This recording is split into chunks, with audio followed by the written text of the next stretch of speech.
guys, welcome back to the Glam Studio. So today I'm here to give you all some tips and tricks on how can you make any lipstick look matte, so stay tuned.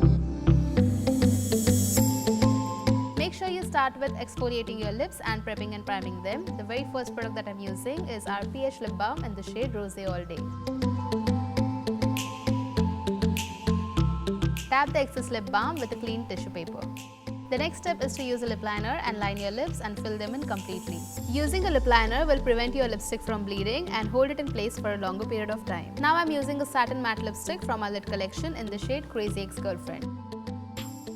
Once you are done applying the lipstick, you can take a clean tissue paper and dab off the excess lipstick.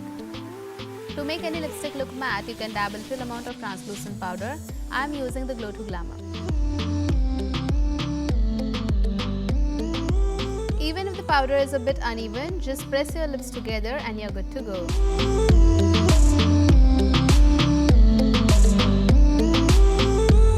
So these were all the tips and tricks on making any lipstick look matte. If you guys love this video, don't forget to give us a big thumbs up, subscribe to MyGlamm's YouTube channel and hit the bell icon for more such videos.